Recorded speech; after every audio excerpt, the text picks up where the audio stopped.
So the Dallas Cowboys are up. Hayden gave him a B. I gave him a C, which hurt me because I really like some of these players. I say I like the Cowboys. I like some of Sounds these quite players. treacherous. Sora gave him a B, and Don gave him a B. So the two Eagles fans gave him a B.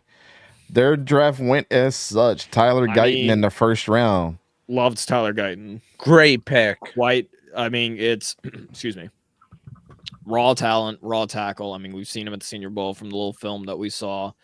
I mean, he's there. It's just got to be polished up a little bit, which, I mean, Cowboys have had a pretty decent line for a good majority. I say pretty decent, like top 15, top 10 for majority of the past couple of years.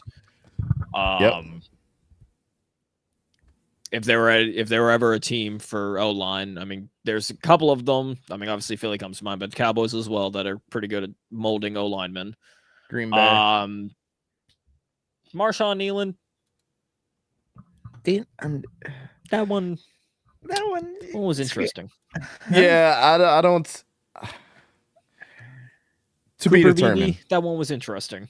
Cooper Beebe in the third round. A lot of people liked him, but I think people were just looking at the best pure guard available. And after listening, we've seen Cooper Beebe get worked a lot. After listening to what the front office said about why they didn't sign what's his face, Derrick Henry. I mean, I don't know what their analytics are doing.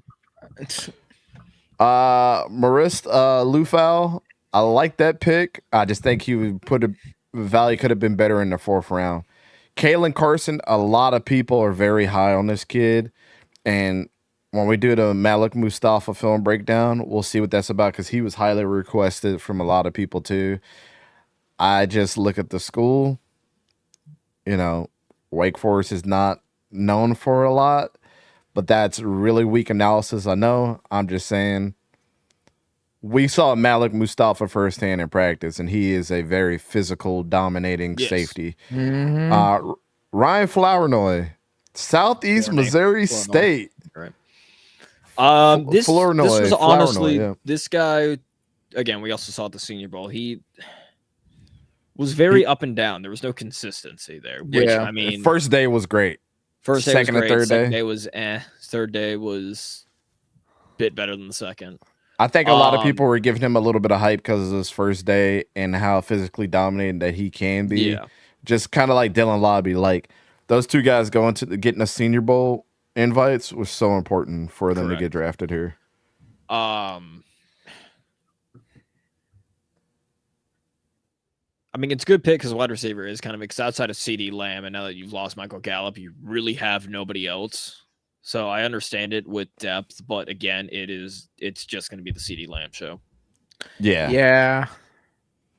Nathan Thomas from Louisiana going in the 7th, and Justin Rogers from Auburn going in the 7th as well. So they finished out very, very strong as well. Overall, it's just that they were middle a B. of the pack with Nealon, BB, all that. It's just. And Maurice Lufau, even though I like him, I just think he's more like a 4th round pick, but. They didn't have a 4th rounder, so they had to reach up. That's how I thought about it as well with BB. I thought he was like 4th, 5th. I would say this. I would have I personally would have went was late 3rd. I mean, early 4th. I'm not mad about it. That's not what's really killing this grade for me. It's more the Marshawn Kneeland for me. But I like the BB and Guyton pick. If BB was later, that would have been even better.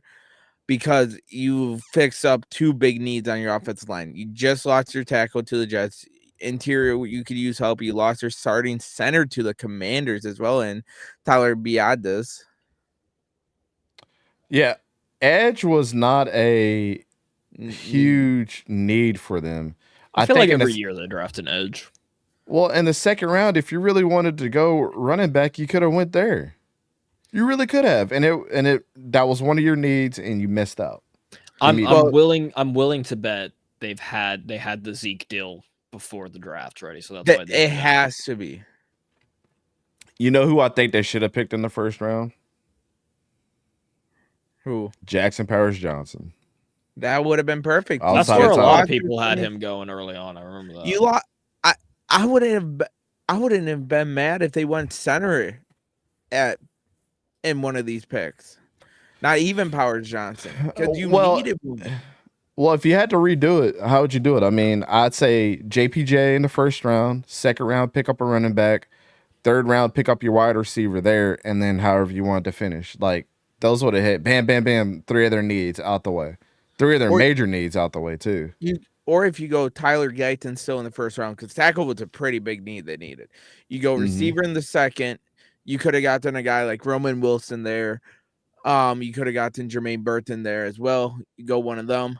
And then third round, you go your running back. You could have gotten your Blake Corum, Braylon Allen type of player there. Yeah, I'm just confused. That's how I'll put it. I Confucius. The Confucius. And then Confucius. Third round, you could have went, I believe, Eric Gray, I believe, from North Carolina as well as Eric Gray, Cedric Gray. Yeah, Cedric Gray. Eric Gray was a running back that went to the Giants last year. Yes, as well if you wanted to get nitpicky there. That's not even the right Gray. Eric Gray was Sora's boy, man. Still so mad that he had one job. One job. But it's a middle of the tier draft class here. Middle of the tier? Oh, yes. Yeah, it's mid. Of the